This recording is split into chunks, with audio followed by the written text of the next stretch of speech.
Hi there. I'm Daniel Lader, founder of Lader CPA and Associates, and welcome back to our ongoing series, Building a Successful Private Practice from Beginning to Infinity. I went to my therapist and my accountant on the same day. The therapist said, "You need to open up." The accountant said, "You need to close out."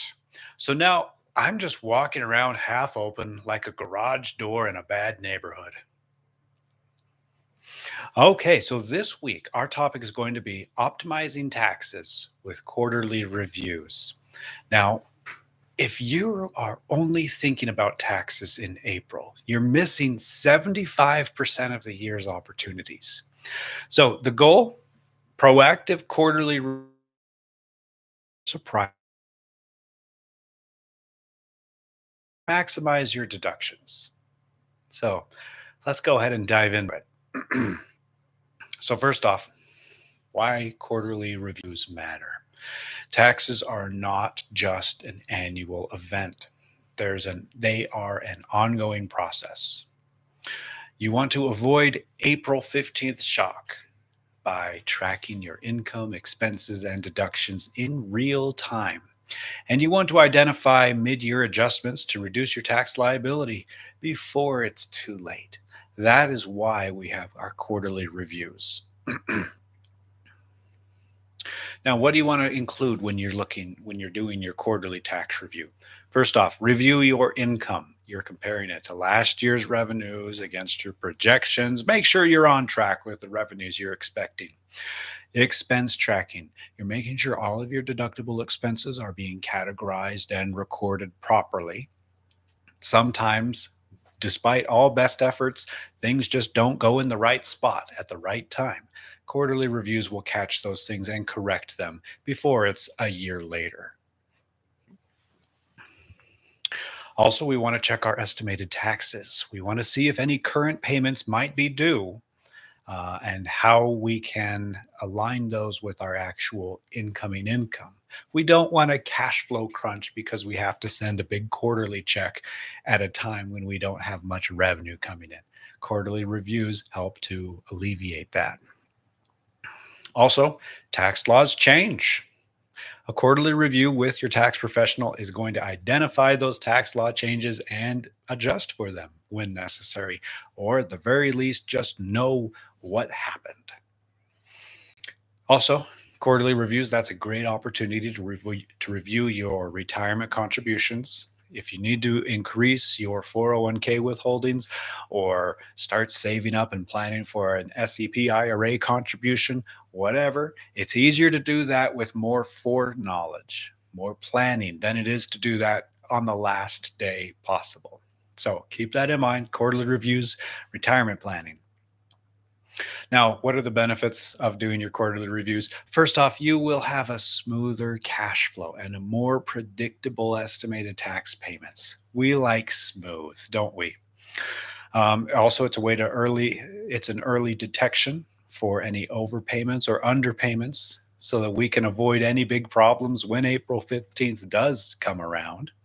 It gives us the ability to implement our tax saving strategies long before the year end.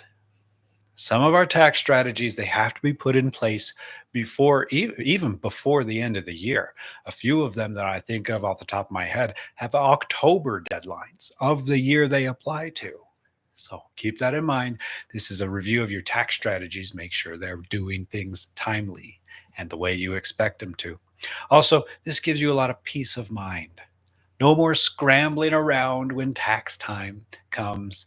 No more worrying and being concerned. You've been looking at this information 4 times throughout the year with your quarterly reviews. There won't be surprises. There won't be big surprises. Now, here's some practical tips for doing your quarterly reviews. First, use a cloud-based bookkeeping software. This lets you keep up-to-date numbers from anywhere you are at. Set calendar reminders for the end of March, the end of June, September, December, so that you have reminders to look at those numbers. Work with your CPA or your tax professional to interpret these numbers and spot opportunities. And I'll tell you, if you call up your tax preparer or your CPA or whoever you're working with, if you call them up and ask them to go over a quarterly review with you, they will either be very excited and happy or they won't know what you're talking about. And that's when you know you say, bye bye, find someone else. But the good ones, they'll be happy to go over that with you. That means you care. And that will make their busy season easier for them too. Speaking from experience here. Also, make sure and always keep your personal and business accounts separate to have cleaner reporting. I'll say that every day for the rest of my life if it helps just one person.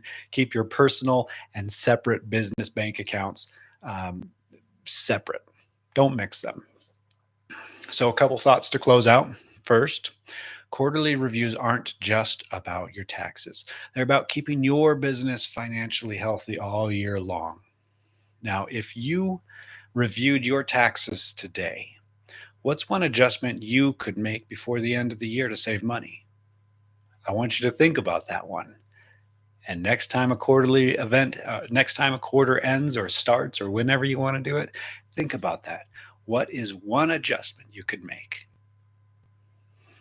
So, if you have any questions or comments about this topic, feel free to comment on this video. Feel free to DM me or message me or email. Either way, I'll be happy to answer any of your questions as they come in. Also, if you would like to schedule a free 30-minute discovery call with me or someone at my firm to talk about your business's needs, and your tax strategy, go ahead and DM me. We'll send you a link to get that on the calendar and be happy to talk with you. Follow and subscribe for any future tax tips and event notifications like this one. And visit our website, latercpa.com. I will see you all on the next video. Have a great weekend and keep helping others to help themselves. Bye bye.